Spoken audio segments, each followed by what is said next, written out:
Hello friends, Namaste, a very warm welcome to Ansarkari, and in this episode of Modern India Questions, let's try to see from the same perspective that how very critically we can think that our answer is coming among the top 10% answers writings or not. Because we have been doing series and we tried to write answers, then we tried to see the structure, then we tried to see the keywords. Now our idea is to see whether it is worthwhile or what is missing in it, so as to be among the top 10% answers. So let's see. Trace the origin of the Swadeshi movement. How did it involve the masses? Simple सी बात है, trace करना है origin को. और अगर आप बहुत जल्दी सोचोगे इसके ओरिजिन को ट्रेस करने के लिए तो आपको सीधा पार्टीशन ऑफ बंगाल याद आएगा, लेकिन फिर वही जैसे हमने शुरुआत की. Swadeshi movement 1905 began in response to excess of British rule with partition of Bengal being the immediate reason. तो immediate reason लिखते ही आपके नंबर बढ़ गए. The framework for it started post revolt of 1857 as the true intentions of British became clear among the people. तो पहले दो paragraph से ही आप 45% स्कोर ले गए. अब बस आपने क्या उसको पूरे आंसर में मेंटेन किया है या एग्जामिनर मूड डाउन होगा अप होगा, ये देखने वाली बात है. 45% स्कोर पहले 2 पॉइंट से आ चुका है.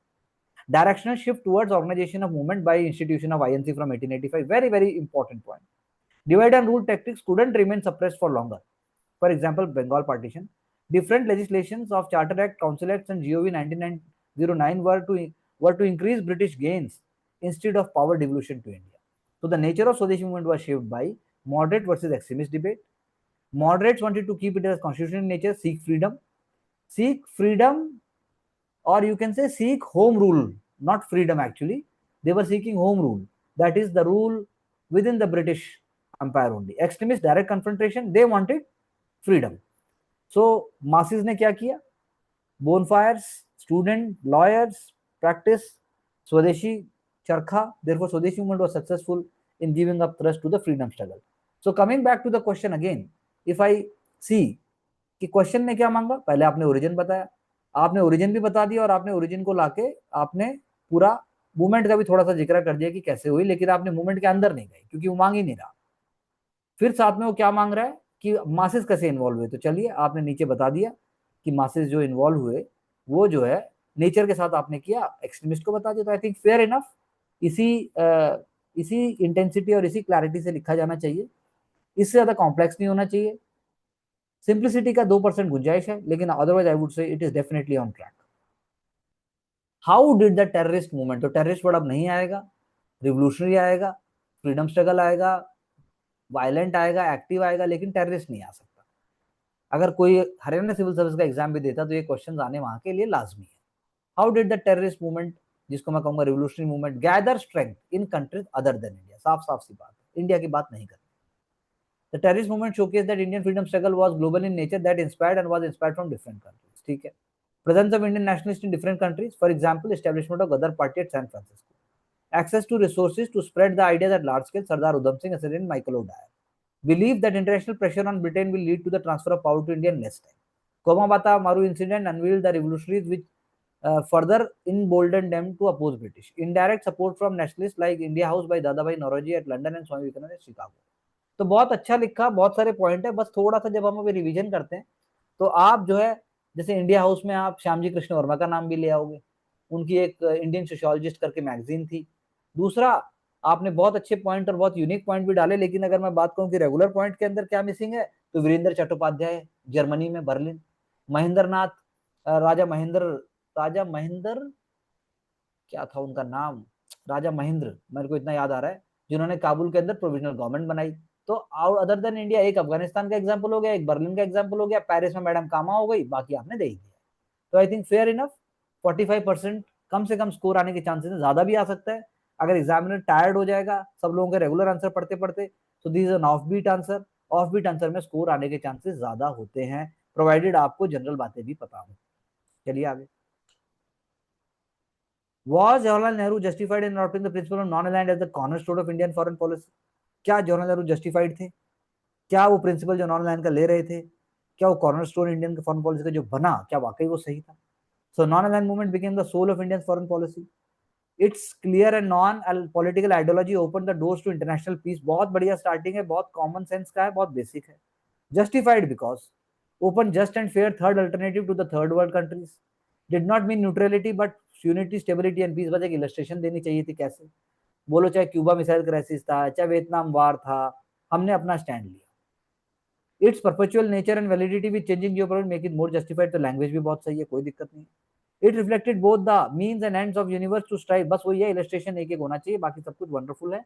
Voice of global south, creation of identity, dialogue, diplomacy, NAM remains the pillar. लेकिन अभी जब आप लास्ट में आते, तो अगर आज की डेट में एग्जाम में दोबारा आएगा तो वो पूछेगा क्या ये आज भी रेलेवेंट है, तो आप कहोगे कि आज की डेट में ट्वीक करके रेलेवेंट है। इंडिया अभी भी नॉन अलाइंड है, लेकिन इंडिया अभी जो है मोर कमिटेड है, इंडिया अभी मोर रियलिस्टिक है, ऐसे करके आप इसको एंड कर दोगे।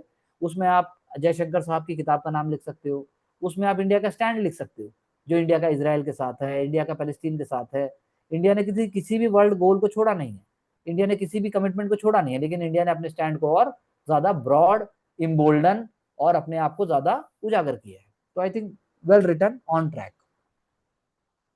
What administrative changes were introduce in India after 1858, तो बहुत ब्रॉड क्वेश्चन है। अब इस क्वेश्चन को कई तरीके से एड्रेस किया जा सकता है कि वाकई कोई एडमिनिस्ट्रेटिव चेंज था भी कि नहीं था, या सब कुछ सुपरफिशियल था। What were the objectives?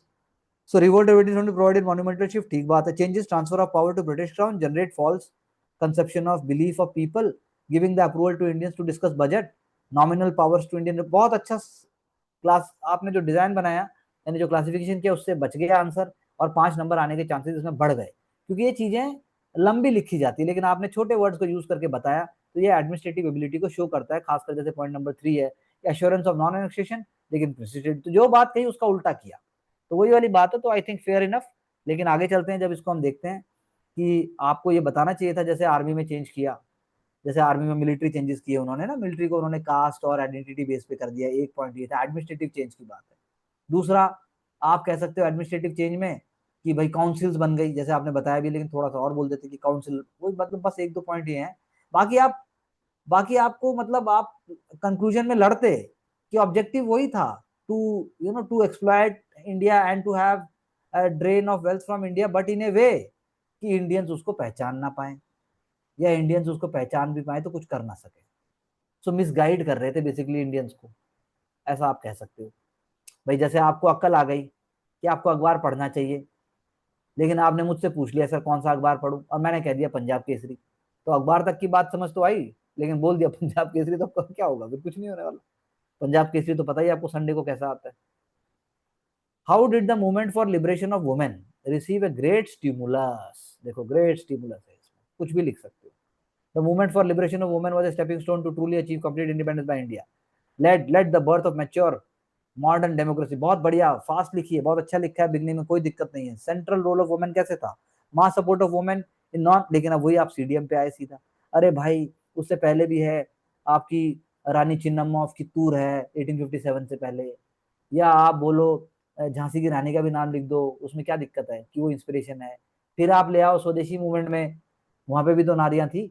फिर आप मतलब जो सब लिखने वाले हैं वो थोड़ा लिखिए, जो सब खा रहे हैं शादी के अंदर, हाँ भाई 4 नान दे दे, 4 पराठे दे दे, जरूरी है वो खाने, आप थोड़ा सैलेड खा लो।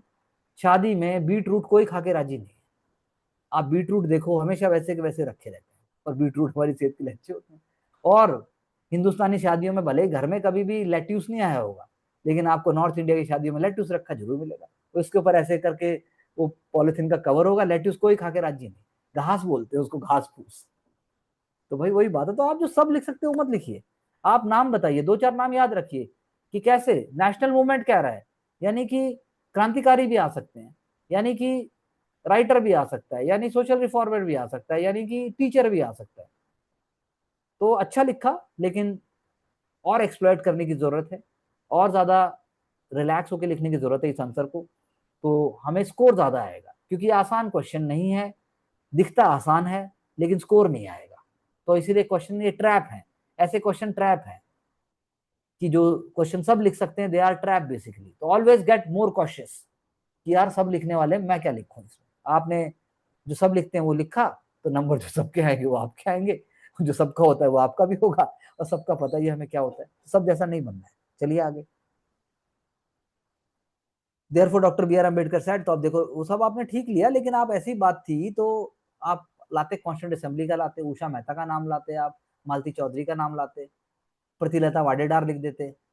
कहाँ जाएंगे ये नाम, कहाँ यूज करेंगे हम इनको, एक ही क्वेश्चन आना है, तो बस दिखा दीजिए जौहर उसमें, और हमेशा पीछे जाइए। जो पहले माइंड में आ रहा है वो हमेशा गलत है।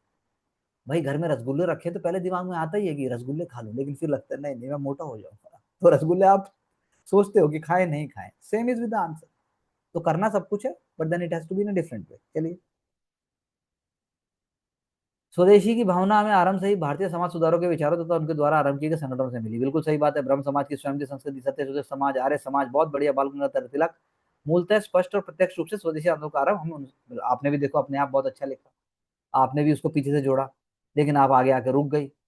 आपने जो समाज सुधार को द्वारा किया केंद्र बिंदु, आपने बहिष्कार की नीति बोल दिया, स्वदेशी प्रचार, चलो ठीक है, अच्छा लिख रहे हो, पूरा लिखा है। सांस्कृतिक पुनरुत्थान, महिलाओं की भागीदारी, तो आई थिंक इसमें आपको भी स्कोर आएगा। थोड़ा डेट और थोड़ा एक आध फैक्ट हो सकता है।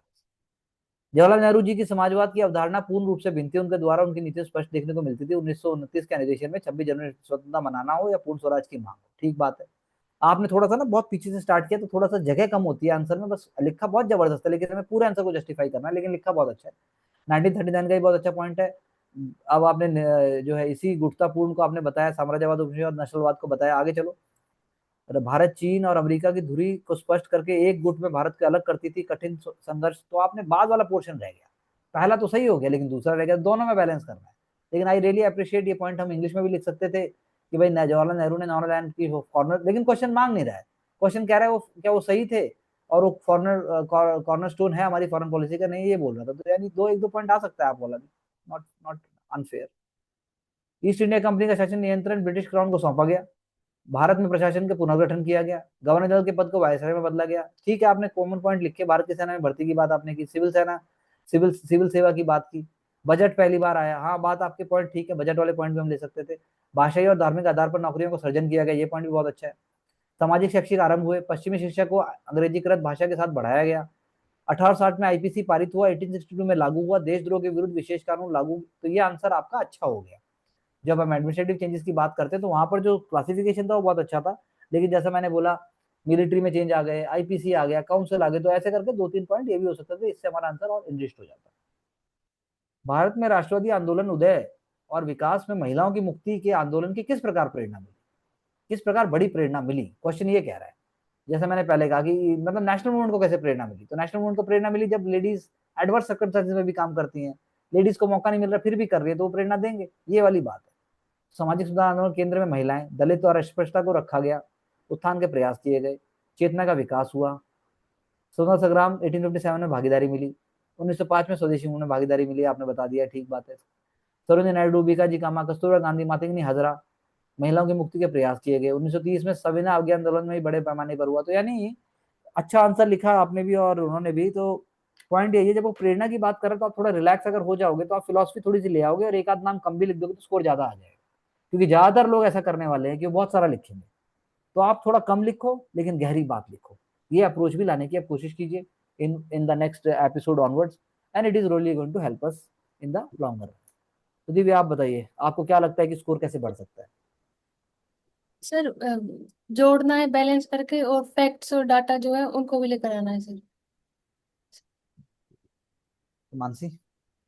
सर जो मतलब कॉमन आइडियाज एकदम से माइंड में आ जाते हैं, उससे थोड़ा मेरे को अपने आप को रेस्ट्रेन रखना है। हाँ थोड़ा करना और है, क्योंकि हाँ, उसका कुछ फायदा नहीं, स्कोर नहीं है। में जहाँ पे हाँ मतलब हो रहा उनको है। नहीं गायब हो गए, उनको मैं सर जो बता रहा हूँ क्वेश्चन ऐसे लगते हैं ना, पढ़ने में इजी लगते हैं उनको, हाँ ये तो लिख ही देंगे, उसी में होता है कि कॉमन आइडियाज। करेक्ट, बस यही ट्रैप है। जी। तो सोचना ही नहीं है, किसी हम्म। क्वेश्चन से प्यार नहीं करना है, हाँ। गर्दन सबको सीधी रखनी है। जब जी। जैसे ही प्यार करोगे मारे जाओगे। हाँ। रिस्पेक्ट दो क्वेश्चन को, रिस्पेक्ट। हाँ जी। और दूसरा, आप अगर कॉमन आइडियाज आ भी रहे हैं ना तो थोड़ी सी तुम एक सेकंड के लिए रुकोगी तो मुझे पूरा विश्वास है तुम ऐसा कुछ लिख दोगे जिससे मुझे पता लग जाएगा कॉमन आइडिया तो इसको आते ही थे। जी। आप इतने कॉन्फिडेंट बन के लिखिए कि कॉमन आइडिया आपको दिखाने ना पड़े, एग्जामिनर को ऑलरेडी पता लग जाए कि जिसको कॉमन आइडियाज पता है वही बच्चा ऐसा लिख सकता है। हाँ अब जी। स्कोर आएगा। अब ये इस हाँ, चीज पे आ जाओ तो ठीक है। जी sir. So thank you very much to all of you for being with us and working on different programs, strategies, and ideas. And we believe sincerely that honesty, integrity, and passion will bring success, not just in civil services but also everywhere. So let's get success together with Ansarkari.